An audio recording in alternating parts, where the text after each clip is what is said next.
Good morning, everyone. Good morning, Miss Ashley. Thank you for your enthusiasm this morning.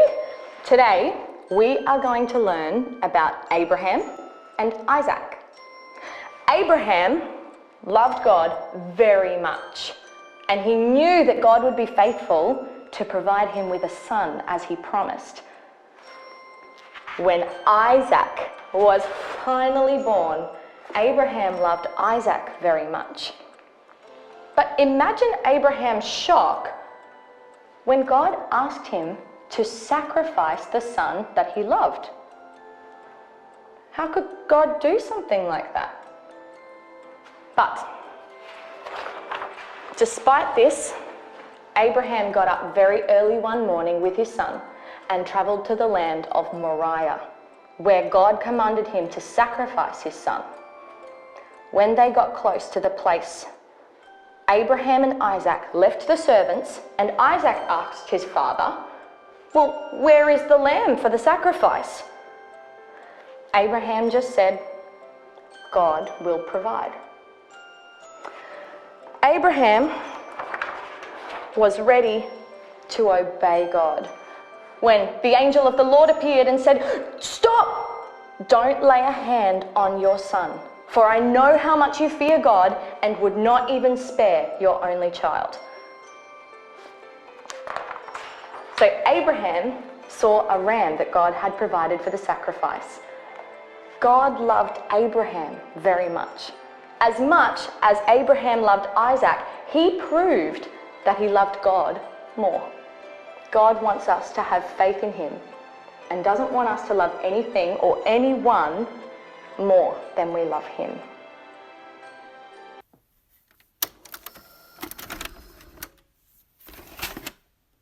No pressure now, hey? Wow.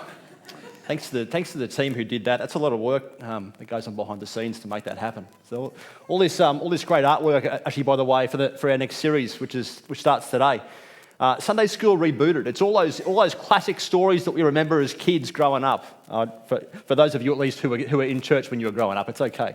But all these pictures are essentially out of you remember the old Good News Bible, the ones that they used to teach from. I think it was every church every Sunday. That seemed to be the thing. So all those photos and all those images and stuff are straight out of there.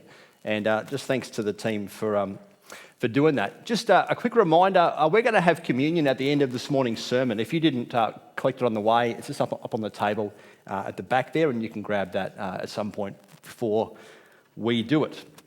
Like I said, new series. But here's the challenge. We want to be people who don't just settle for a message that says, like, well, we should just trust God and have faith. We want to go deeper than that. We want to actually read God's word and understand it. And the reason I guess I share this story, why of all days do I share a story like this one? And the answer is because as a kid, it terrified me.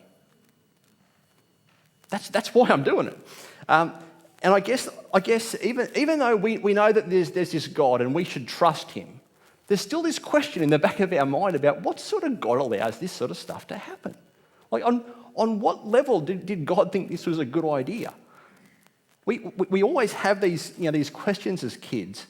But I want to tell you, church, that as we work through the difficult stories, as we work through the hard ones, it's usually in the hard ones that we come to understand that there's a God who cares passionately for us. It's usually in the hard ones where we aren't quite sure what's going on that we come to understand just what trust and reliance actually look like. And so we've got to wrestle with the hard ones because when famous atheists like Dawkins come out and call this cosmic child abuse, the implication being it's completely unreasonable to follow a God who does this sort of thing, we've got to understand it and we've got to wrestle with it. Now, I just want to apologise straight away. I would love to spend a couple of weeks on this story, and I'm pretty sure that each one of these sermons could be a couple of weeks. We just can't cover the complexity of all the issues that come up out of them. So here's your challenge. Research them for yourselves. Research them for yourselves talk about them in your small groups, talk about them over a coffee with your friends, over a coffee out here after church. There's your challenge. Now, first thing I want to say, if you read just that story of the Bible, you're going to get a very unrealistic idea of who God is. You're not going to get the big picture. We've got to remember that in the bigger picture, Abraham is a man who has been called by God for a specific reason. And what we notice over the course of 40, 50, 60 years, this faith that doesn't really seem to work so much all of a sudden grows and grows. And much like ours, his faith grows. It has its ups and downs. Now, God promises him land. He promises him that all the nations will be blessed through his family. He promises him descendants. And God keeps on promising until over the course of 20 years or more, finally we have this son. Now, I want you to get this because this is important. The son is the embodiment of all of God's promises are reliant on this child. Now, the passage simply begins with verse 1. Sometime later, God tested Abraham's faith. This whole story has to be read in the context of a committed, loving connection, a committed, loving covenant between God and Abraham. These two know each other very, very, very well. And God has always come through for him, hasn't he? God's always come through.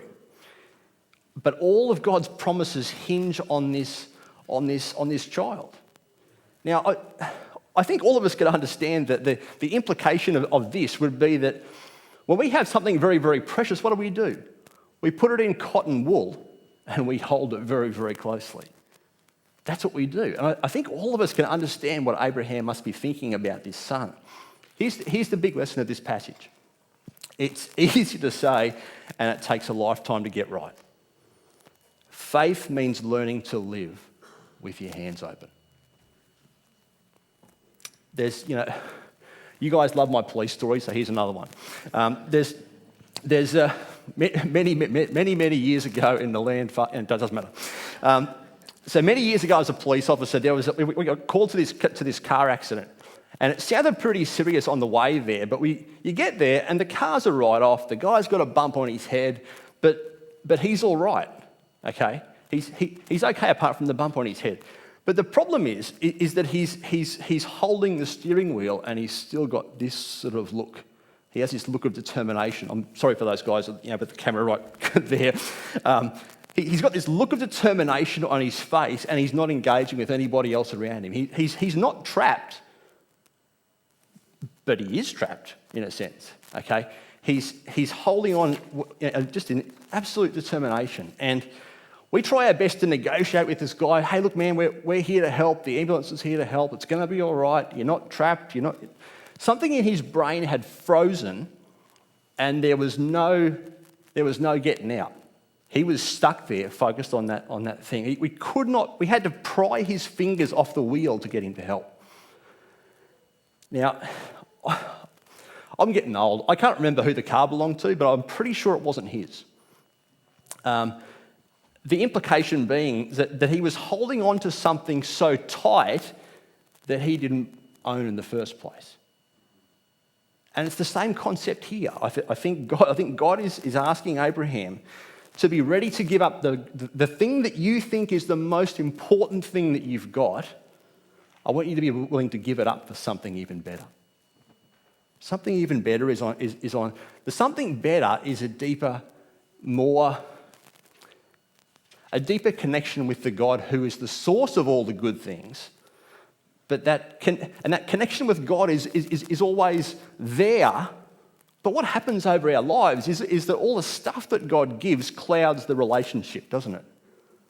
And I think it's a sinful nature. Right? I think it's just us that we get those things messed up. We get too attached to things. We get our motivations twisted. And over time, God will inevitably lead some of us up a mountain where he asks us to live with open hands, to let go of the things to think about what really matters, I think is probably what I want to say. Now, sometimes God does this in our circumstances. Sometimes there's opportunities for us to do this in our lives. I was just thinking this week about solitude. Solitude is a good way of doing this. I was thinking this morning actually about the XCC, the Men's Extreme Character Challenge. Get up a mountain for 3 or 4 days. Challenge yourself. That was very much a time for me of letting all the things that don't matter go. So these things do happen. And by the way, there's a group of guys heading up there, I think, in 6 to 8 weeks' time. So if you're interested, that's a really worthwhile investment. Some of the things that could have too much value, it could be our qualifications. It could be our connections, our advisors, our bank account. Like for this one, it could be those things that are God-given that we hold on to too tight to. It could be a child.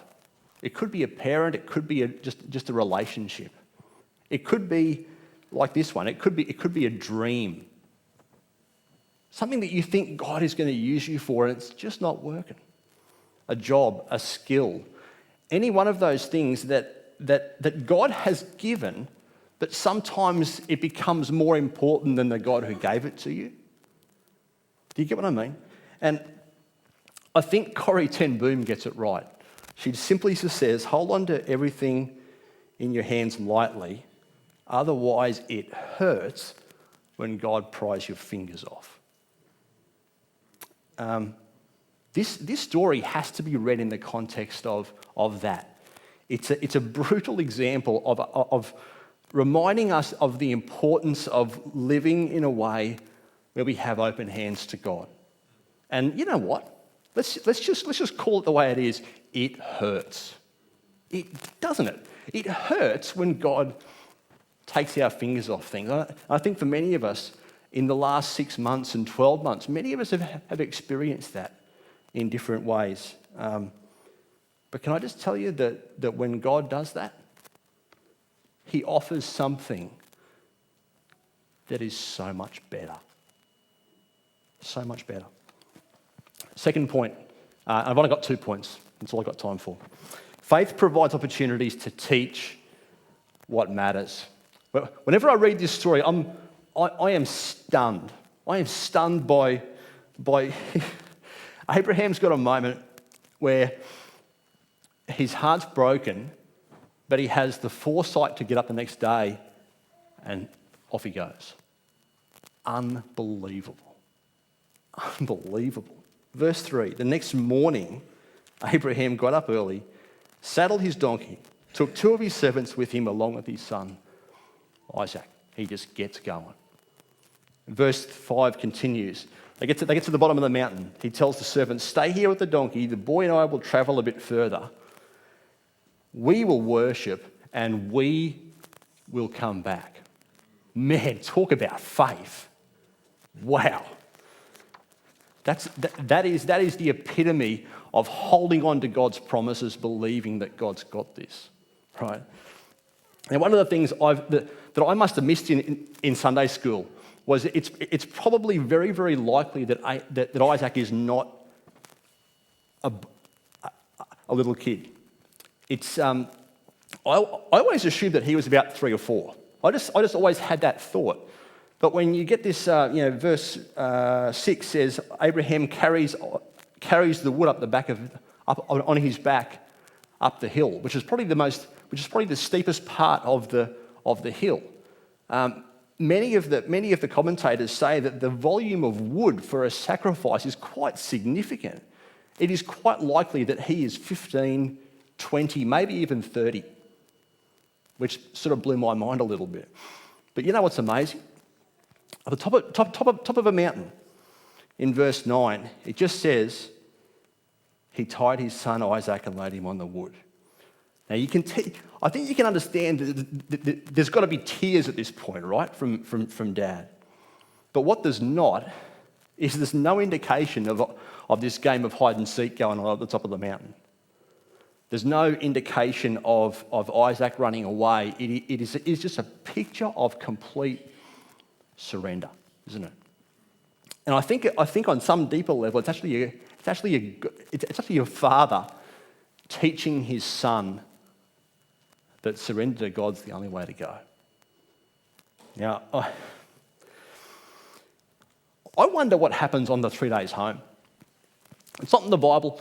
I wonder what happens on the walk home. I wonder whether Abraham becomes that doting, annoying dad that just has his arm around his son for 3 days. Just come here, you know. I wonder if he becomes that father who just watches his son like a hawk from that moment on. I wonder whether that's what happens or not. But what has been resolved is the test. Despite all of the things that despite how much Abraham must love this boy, the test has answered this. There's always one I love more. And that is hard to do. I don't think it's a mistake we read this on Father's Day. We don't live in a perfect world, and I know many of us grew up with a messed up idea of fatherhood. A messed up idea of, we just didn't learn the lessons we needed to do from our father sometimes. And I draw great strength from, there's Psalm, I think it's Psalm 68. God is described as a father to the fatherless.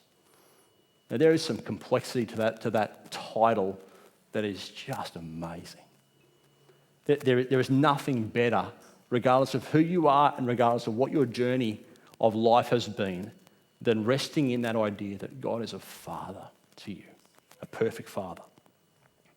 Now, I would love to take some time this morning as a dad to unpack what this looks like for dads. I haven't got time. I'm really sorry. Let me just summarise it, I guess, in a big picture thing for all the parents here. Of all the lessons we can teach our kids, and it doesn't matter how much we love them, the most important lesson we can teach our kids is there's always one I love more than you. And it's so important that our kids see that in us as parents. It's so important that our kids see that in our priorities. It's so important that our kids see that lived out practically. And maybe even in a world that teaches our kids that their value and their worth is determined by how much stuff they can hold on to, we as godly parents teach them to live with their hands open. Now, it's a good chance. Let's just call Abraham 120 for the sake of the exercise, and call Isaac 20. As I was praying about this during the week, here's the message I felt like God wanted me to give you. It doesn't matter how old you are. The job of a father, the job of a parent, is never finished, ever. You've got years to make a difference to your kids and to your family and to your church and to your community and to everybody that you have influence with. It doesn't matter how old you are.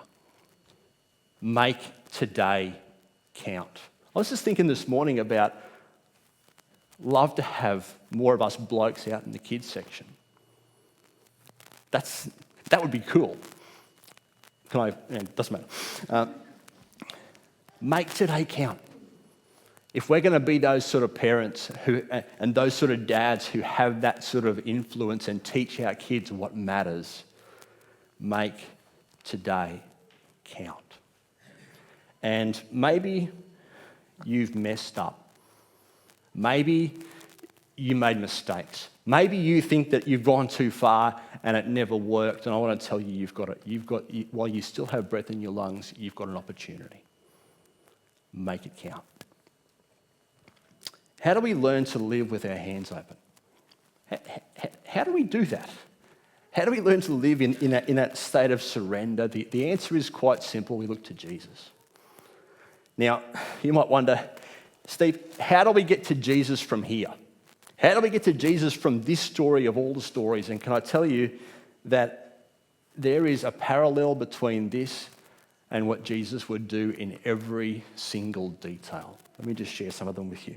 You can't read this story about a father taking his son up a hill whom he loved without thinking about another father who took his son up a hill.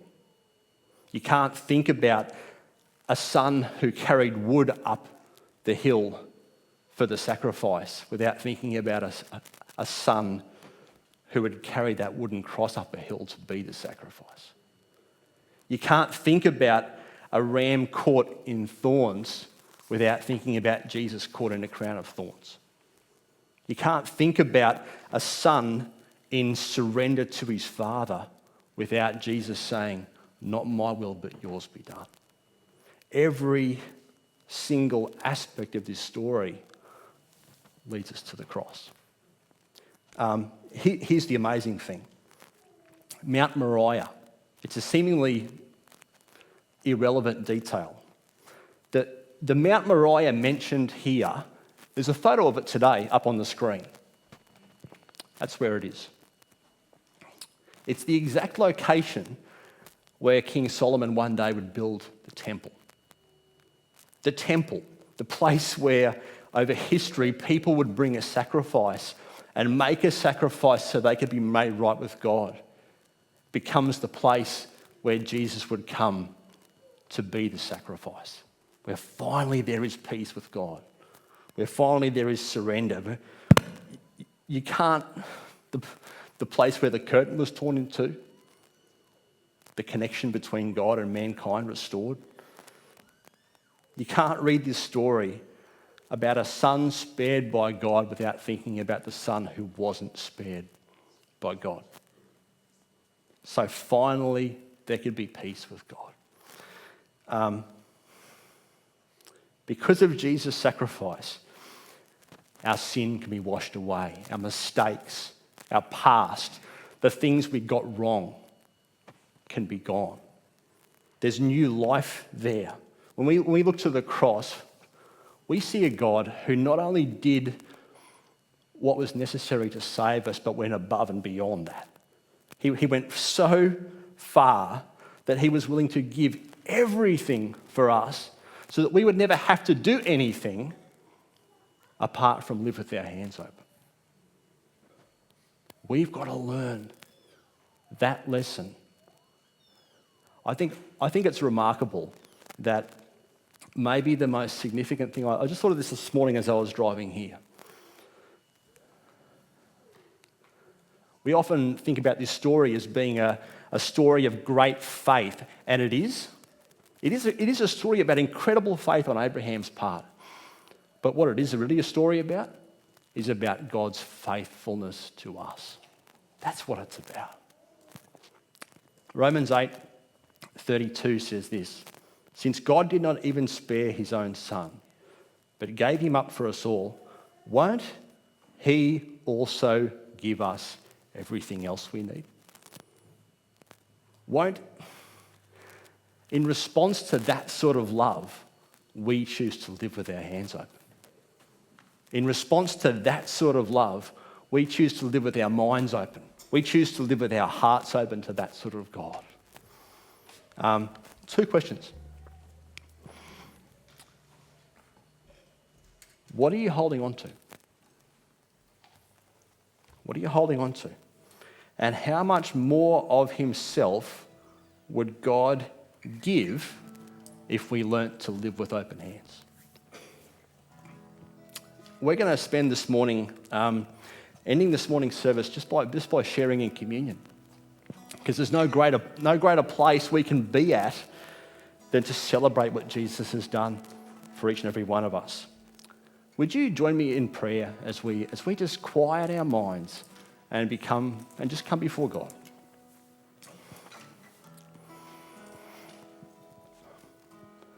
Let's have the words of that old hymn in my mind. Take my life and let it be consecrated, Lord, to thee. Take my silver and my gold. Take my hands, take my feet, take everything else I've got not a mite will I withhold. That's got to be the hardest sentence in that song. Not a mite will I withhold. We want to be people who live like that. We want to be people who, we thank you, God, that every story of your word directs us to the foot of the cross. That every detail brings us to there. Lord, as we just bring our minds to you this morning, as we stop and we put aside the things of this week, God, we ask that you might help us to be people who don't withhold anything from you. We don't ever want to be people who withhold anything from you. I think Abraham had to come to that place where he realised it was all yours anyway. Everything was yours anyway. God, we want to come there this morning. Come to your throne, come to the foot of the cross, to kneel, to live with our hands open. But God, it needs your help to get us there. Lord, today we ask that as we turn our minds to the cross, that you might consecrate the bread and the juice that we have nicely prepackaged right in front of us. God, that we might receive the spiritual benefits of Christ's broken body and his shed blood. We turn our minds this morning to Calvary. Amen.